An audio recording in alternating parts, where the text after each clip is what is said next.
Assalamualaikum warahmatullahi wabarakatuh. Selamat pagi semuanya. Saya berharap semuanya masih dalam keadaan sehat dan tetap semangat untuk belajar ya. Oke, kali ini kita akan belajar tentang analisis pendapatan nasional, yang mana ini adalah kelanjutan dari materi yang lalu yang tentang analisis pendapatan nasional dua sektor. Nah, kemarin kita sudah membahas bahwasannya analisis pendapatan dua sektor itu adalah analisis yang dilakukan dalam perekonomian tertutup sederhana, yang mana kondisi keseimbangan ini adalah menunjukkan bagaimana sirkulasi uang dalam suatu negara, ya, dalam suatu negara itu sama dengan barang dan jasa yang dihasilkan, ya. Jadi kali ini kita akan membahas tentang bagaimana sih hubungan dalam 3 dan 4 sektor itu. Kalau kita bicara tentang 3 sektor, itu berarti kita berbicara tentang perekonomian tertutup, ya. Kalau 4 sektor berarti kita bicara tentang perekonomian terbuka. Oke? Nah, dalam 3 sektor, ini kemarin kita sudah membahas tentang metode perhitungan, macam pendapatan nasional ya, pendapatan per kapita, indeks harga, dan inflasi. Ini nanti ya, kita saat ini masih ada di sini, ya. Kita akan bahas dulu bagaimana sih kita menghitung keseimbangan pendapatan nasional kalau kita masuk dalam perekonomian tertutup atau 3 sektor. Nanti kita akan lanjutkan di perekonomian 4 sektor atau perekonomian terbuka. Baik, tetap disimak ya. Baik, kita langsung masuk dalam arus melingkar perekonomian, ya. Kemarin kita sudah bahas sangat detail sekali ya. Di sini saya akan mengulang sedikit saja ya. Kalau dalam perekonomian 3 sektor, kita akan melibatkan satu pelaku ekonomi lagi, yaitu pelaku ekonomi pemerintah, ya. Pemerintah ini dia berperan sebagai konsumen juga, ya. Jadi dia juga beli di pasar input, ya, pasar input dan pasar output. Kemarin masih ingat nggak ya, pasar input dan pasar output? Kalau nggak ingat, dibuka lagi catatannya, ya. Nah, selain konsumen, pemerintah ini juga sebagai produsen melewati perusahaan-perusahaannya, ya, baik BUMN dan lain-lain sebagainya ya. Perusahaan-perusahaan pemerintah kan ada ya, dia bertindak sebagai produsen. Nah, yang ketiga ya, kita sudah belajar tentang sejarah perekonomian ya, mulai dari mikro dan makro ya. Dalam ekonomi mikro, pemerintah ini terlibat dalam pembuatan atau penyusunan regulasi. Jadi regulasi ini diperlukan dalam mengatur perekonomian ketika perekonomian itu memiliki suatu masalah atau menghadapi permasalahan. Seperti sekarang kayak pandemi COVID-19, itu kan juga menekan perekonomian negara kita juga. Nggak hanya negara kita tapi juga negara secara global. Nah, itu diperlukan regulasi pemerintah. Tidak bisa hanya diserahkan pada kekuatan permintaan dan penawaran saja sesuai dengan teorinya Adam Smith. Jadi kalau kita bicara tentang invisible hand ya, itu kayaknya tidak serta-merta bisa menjamin perekonomian akan pada kondisi seimbang kembali. Jadi diperlukan kebijakan pemerintah dalam hal ini. Jadi campur tangan pemerintah itu bisa dalam bentuk kebijakan seperti kebijakan fiskal, kebijakan moneter, kebijakan sisi penawaran dan lain-lain sebagainya. Dalam Islam ada juga kebijakan moneter, kemudian kebijakan fiskal dan lain-lain. Nanti akan kita bahas dalam sesi-sesi berikutnya ya. Oke, pemerintah sebagai regulator itu menetapkan dua bentuk kebijakan, yaitu kebijakan ekspansif dan kebijakan kontraktif, baik fiskal maupun moneter ya. Kebijakan salah satunya yaitu dengan menarik pajak. Nah, pajak ini nanti akan dikembalikan kepada masyarakat lagi ya, baik perusahaan maupun rumah tangga konsumen ya, dalam bentuk gaji, pembayaran bunga, penghasilan non balas jasa, atau transfer payment. Kita biasa sebutnya adalah dengan kata istilah subsidi. Nah, itu. Nah, dalam hal ini kalau kita bicara tentang hubungan rumah tangga, kemudian pemerintah, kemudian perusahaan, berarti kita bicara tentang perekonomian 3 sektor. Nah, kalau kita bicara tentang perekonomian 4 sektor, berarti kita bicara tentang salah satu pelaku lagi, yaitu dunia internasional atau masyarakat luar negeri. Dalam hal ini, hubungan suatu negara dengan masyarakat luar negeri atau ketiga pelaku sebelumnya dengan masyarakat luar negeri itu melewati hubungan ekspor dan impor, kayak gitu, baik dalam bentuk tenaga kerja, faktor produksi, atau berupa barang dan jasa akhir yang siap dikonsumsi oleh konsumen. Nah, seperti itu. Kemudian dalam perekonomian 4 sektor pun juga bisa dihitung keseimbangan pendapatan nasionalnya juga ya. Kalau kita bicara tentang pendapatan nasional yang melibatkan masyarakat luar negeri, sepertinya teman-teman harus flashback lagi pada teori kita tentang macam-macam pendapatan nasional. Di situ akan tahu bagaimana posisi masyarakat luar negeri dalam menghitung pendapatan nasional. Silahkan direview lagi ya. Oke, selanjutnya kita langsung masuk ke dalam perhitungan analisis pendapatan nasional 3 sektor dan 4 sektor. Silahkan simak dengan seksama. Baik, kita langsung masuk ke dalam perhitungan keseimbangan pendapatan nasional 3 sektor. Kalau kemarin kita sudah belajar tentang pendapatan nasional, keseimbangan pendapatan nasional 2 sektor, teman-teman sudah banyak yang bisa mengerjakan. Nah, kemarin kita hanya berhenti di C plus I. Kali ini kita akan tambah variabel G, ini adalah government expenditure. Jadi ini bisa berupa transfer maupun belanja ya. Jadi ini belanja pemerintah. Nah, pertama ini adalah kita tetap pakai rumus pengeluaran.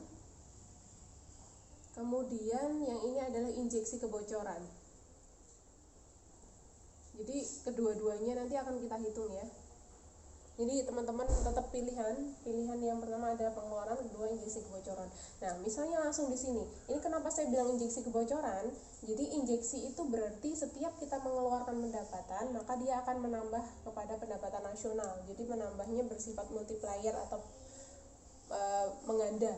Kalau ini adalah kebocoran. Jadi setiap pengeluaran pada S dan tax itu malah mengurangi pendapatan jika itu tidak dilanjutkan pada investasi atau pada transfer payment. Nah, sehingga di sini ada istilah injeksi kebocoran. Jadi ini tetap pilihan ya. Jadi boleh pakai injeksi kebocoran maupun pengeluaran. Nah, diketahui C sama dengan 100 plus 0,8Y, di mana Y di sini adalah pendapatan disposable. Jadi Y ini nanti dikurangi pajak. Nah, karena dalam 3 sektor kan ada regulator. Tadi kita sudah dijelaskan pertama dalam arus lingkar perekonomian bahwasannya peran pemerintah itu selain jadi konsumen, produsen maupun regulator. Nah, sebagai regulator, pemerintah menarik pajak untuk kebijakan untuk mengatur perekonomian. I-nya 50, G-nya 250, pajaknya 250. Langsung saja kita masukkan ke dalam persamaan ini ya. Y sama dengan, langsung dimasukkan fungsi C-nya 100 plus 0,8 Y, karena Y nya dikurangi pajak, jadi seperti ini. Y nya kan belum diketahui, dikurangi dengan pajak 250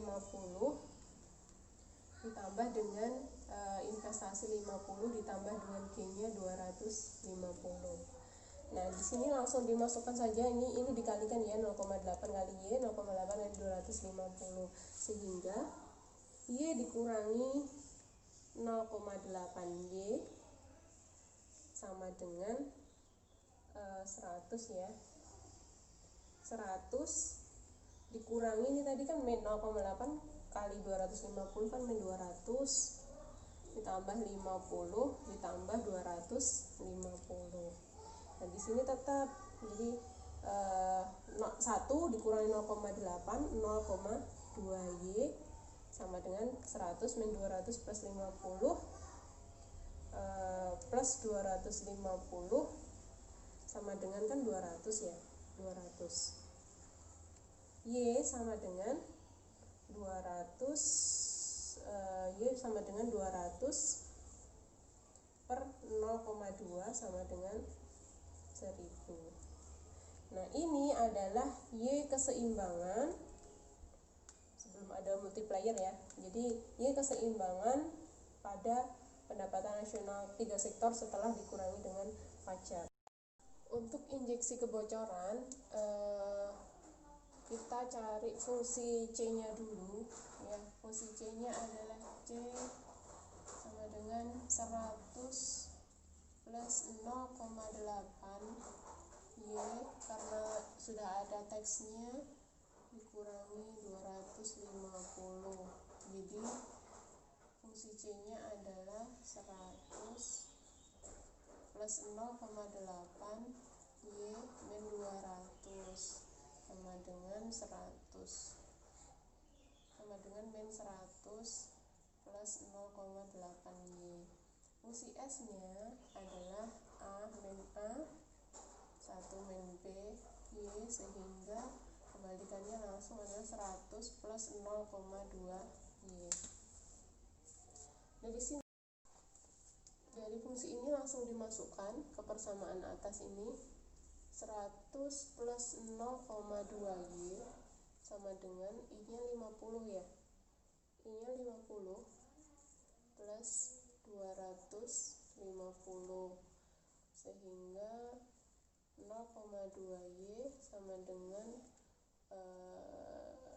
300 min 100. 0,2 Y sama dengan 200, Y sama dengan 200 per 0,2 sama dengan 1000. Ini adalah Y keseimbangannya ya. Kalau tadi kita sudah memasukkan pajak pada persamaan keseimbangan 3 sektor, kali ini kita memasukkan variabel transfer payment ya, atau subsidi. Transfer kita pakai simbol TR kecil gini ya. Ini. Sehingga rumusnya jadi seperti ini. Y sama dengan YYD tadi ya. Y yang sudah dikurangi pajak ditambah dengan transfer, jadinya seperti itu ya. Diketahui TR-nya 50. Dengan soal yang tadi berarti Y sama dengan, tadi kan C-nya 100 plus 0,8 Y min 250 plus transfernya 50 plus 50 plus 250 ya. Ini G-nya, ini I-nya. Langsung saja, ini kan dikalikan juga 0,8 Y, ini saja biar tidak bingung. 100 plus 0,8 Y min 200 plus 0,8 kali 450 kan 40 plus 50 plus 250. Ini langsung kita majukan ke depan ya. Jadi Y dikurangi 0,8 Y sama dengan 100 min 200 plus 40 plus 50 plus 250. Berarti 0,2 Y sama dengan 240. Y sama dengan 240 plus 0,2 Hasilnya adalah 1.200. Ini adalah keseimbangan pendapatan nasional 3 sektor dengan dengan memasukkan variabel transfer payment. Langsung saja kita akan menghitung keseimbangan pendapatan nasional 3 sektor dengan pajak proporsional ya. Diketahui misalnya fungsi pajaknya adalah 50 plus 0,1 Y. Langsung saja dimasukkan fungsi C-nya adalah 100 plus 0,8. Langsung saja Y dikurangi dengan fungsi pajaknya 50. Kemudian ini karena plus ya, dikurangi berarti min 0,1 Y plus 50 plus tadi investasinya misalnya 100 ya, 100 plus 250 Y. Ini tadi sudah berubah investasinya, kita anggap sudah berubah.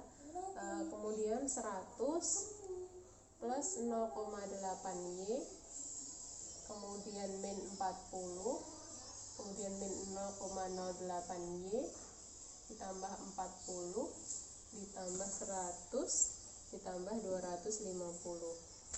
Jadi 0,8 dikurangi 0,08 sama dengan 0,72 ya, sehingga Y dikurangi 0,72 Y sama dengan 100 min 40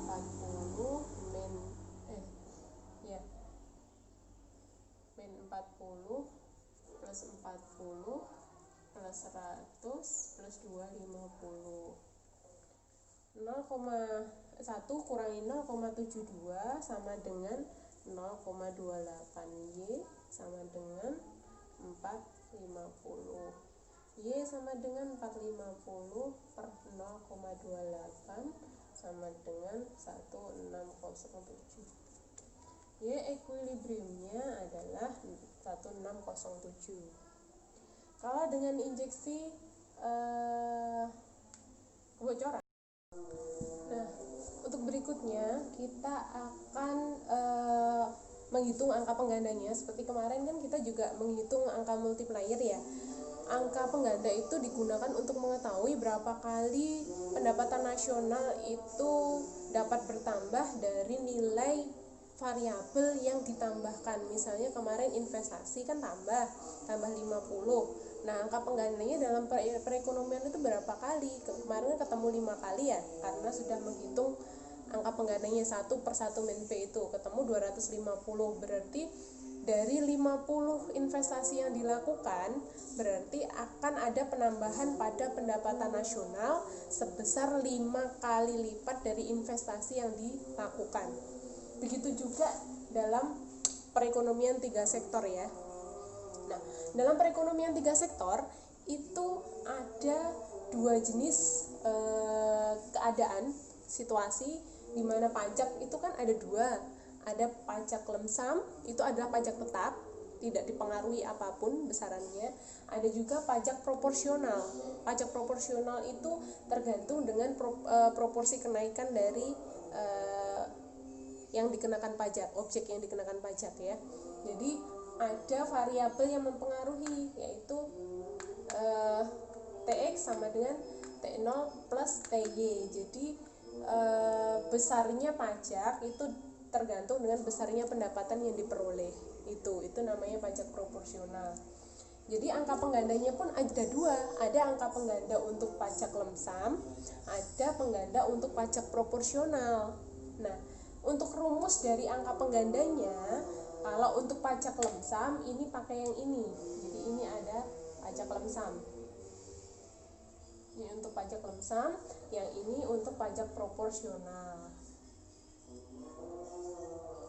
Kalau kemarin kan investasi saja, kalau dalam 2 sektor, kalau investasi saja kan satu rumus saja.